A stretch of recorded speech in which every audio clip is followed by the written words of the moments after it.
It's from January 22nd, 2002. Class status key to McLeod suits. CR attorney sees strong likelihood of certification. By Dave DeWitt. Look at that. While McLeod Incorporated has been hit by an avalanche of shareholder lawsuits, the ruling class action status for the cases could be the crucial factor for the shareholders seeking damages. 5 shareholder lawsuits against McLeod USA seeking class action status have been announced since January 11th. The similar lawsuits are likely to be combined for the court's review, according to Tom Riley, a well-known Cedar Rapids plaintiff's lawyer not involved in the cases. You'll see a number of law firms vying to be the lead counsel in the case, Riley said. Lead counsel is the primary law firm named to represent plaintiffs and consequently entitled to the greatest share of legal fees. The first goal in such cases is to gain a certification as a class, essentially representation of all who suffered damages due to the same actions of the defendant as the plaintiff, according to Riley. Some kind of legal settlement is usually reached when a class is certified, Riley said.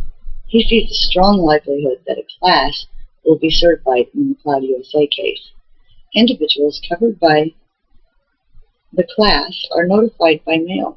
Riley said those who do not respond automatically become part of the class. Those wanting to be excluded for any reason must notify the court in writing. Weiss and Yorman, a New York-based security law firm, announced that filing against McLeod USA Friday. It is still considering lead plaintiffs for its case. It's not looking for small investors to serve in that role. If we have an individual with large losses, we have greater credibility with the defendants, any insurance company, and the court's terms prosecuting litigation, explained Joe Weiss, senior of the firm. Law firms are required by Securities Litigation and Reform Act to publicize the filing of such lawsuits within 20 days, Weiss said. The notification gives investors equal opportunity to serve as lead plaintiff, a role that gives them more control over the case than members of the class. The suits claim McLeod and several other senior executives made false and misleading statements to inflate the value of McLeod USA stock. They accused McLeod USA of failing to disclose its lax funds to complete its national telecommunications network and failing to take impairment losses on money-losing acquisitions in a timely fashion. McLeod has declined to comment. The lawsuits seek to represent shareholders who bought stock between January 30th, 2001 and December 3rd.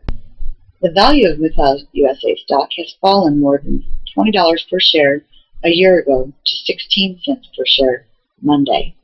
First such lawsuit filed January 11th by Milberg and Weiss, Burschett, Haynes, and Learich, described by Riley as the General Motors of the shareholder litigation. Judge Edward McManus has been assigned to oversee several of the cases pending in the U.S. District Court for the Northern District of Iowa.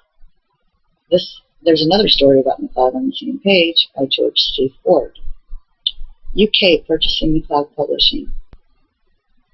McLeod USA has signed a definitive agreement to sell its telephone directory publishing division for $600 million to United Kingdom-based Yell Group. The principal shareholders of Yell Group are funds advised by Apax Partners of London, Hicks, Muse, Tate, and First of Dallas, Texas.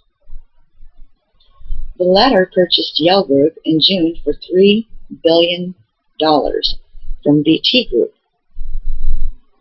The sale of McLeod USA Publishing Company is contingent on McLeod USA's completing of its recapitalization plan. The transaction also is a subject under federal antitrust review under the Hart-Scott-Rodino Act and other customary closing conditions. The sale and purchase price are also contingent on closing date on or before August 1st. with reduction in price of $200,000 a day from May 1st through August 1st. McLeod USA said it's terminating its December 3rd sale agreement with Fortsman Little and Company in New York for McLeod USA Publishing. Fortsman Little owns 20% of McLeod USA, has offered $535 million for the telephone directory publisher, but agreed to let McLeod USA seek a higher bid with no breakup fee.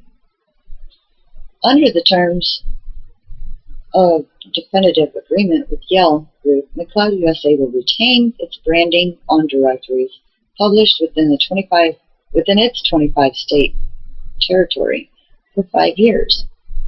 McLeod USA Publishing, which has about 1,400 employees locally, will continue to have a major employment presence in Cedar Rapids.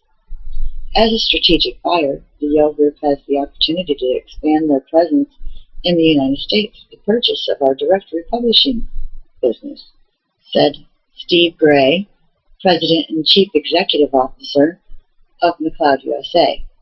We know they will provide a high-quality directory for McLeod USA as well as a good home for the directory publishing employees. McLeod USA said it's continuing negotiations with an ad hoc committee of the company's bondholders regarding the previously announced exchange offer and recapitalization transaction. The company is seeking to exchange about $2.9 billion in senior notes for at least $560 million in cash and 14% of McLeod USA's post-recapitalization common stock. McLeod USA needs 95% of bondholders to agree on the exchange in out-of-court proceeding. The company has extended the deadline for the exchange to January 30th.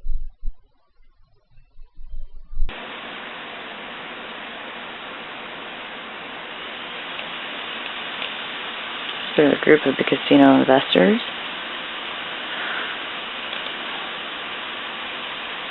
Here's Mr. McLeod.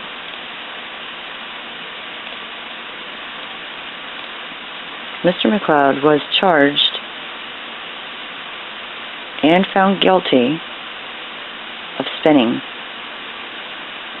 Clark McLeod was found guilty of conducting improper stock trades in the late 1990s while he was a chief executive in competitive carrier McLeod USA, a judge ruled last week.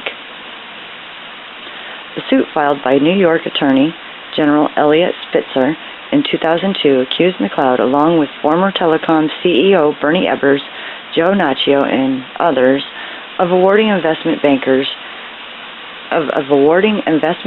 business to Solomon Smith and Barney. The practice is known as spinning.